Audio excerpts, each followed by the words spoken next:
Setiap hari jutaan bahkan miliaran orang membuka Google untuk mencari jawaban. Namun, Google bukan hanya untuk mencari informasi saja, tetapi Google merupakan salah satu bentuk teknologi yang dibuat untuk benar-benar membantu manusia. Di balik setiap produknya, ada satu prinsip yang sangat menarik bagi saya, yaitu teknologi should start with the user, di mana teknologi tidak hanya canggih, tetapi dirancang dengan sistem yang mampu memahami setiap kebutuhan manusia dan membantu mereka untuk menjalani hidup yang lebih mudah. Halo teman-teman semua, perkenalkan nama saya Auzora Kaila Sabita Sakif, mahasiswa dari Politeknik Negeri Malang, Fakultas Teknik Elektro, Program Studi Teknik Elektronika, dan saya saat ini berada di semester 2. Saya siap untuk menjadi kandidat Google Student Ambassador 2026. Pada pertanyaan pertama, hal yang paling saya sukai dari inovasi teknologi dan budaya Google adalah bagaimana Google selalu berusaha menghadirkan teknologi yang berfokus pada kebutuhan pengguna. Google tidak hanya menciptakan teknologi yang canggih, tetapi juga membuatnya mudah digunakan dan diakses oleh banyak orang. Misalnya seperti Google Search yang membantu orang untuk mencari informasi, Google Maps yang membantu orang untuk mencari jalan, dan Google Gemini AI untuk mencari ide dan juga memecahkan suatu masalah. Selain itu, budaya kerja Google yang menekankan kolaborasi, kreativitas, dan keberanian untuk mencoba ide baru juga sangat menginspirasi bagi saya. Pada pertanyaan kedua, jika saya membuat acara Touch and Chill di kampus, saya akan membuat kegiatan yang bernama GIP, yaitu Google Innovation Playground, dengan konsep di mana ruang eksplorasi teknologi yang santai tetapi interaktif.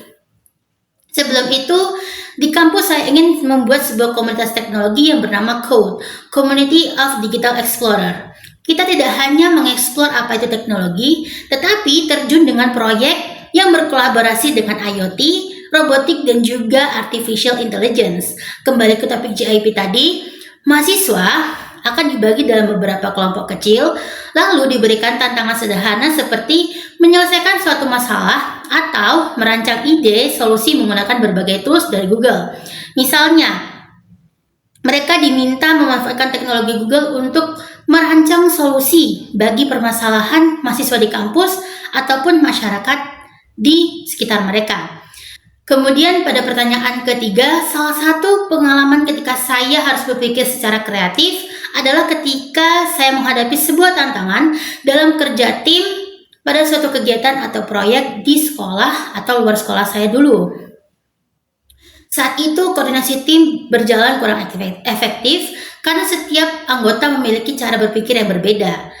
Diskusi berlangsung lama tetapi sulit mencapai kesepakatan. Kemudian saya mengusulkan untuk membagi tim dalam beberapa bagian kecil.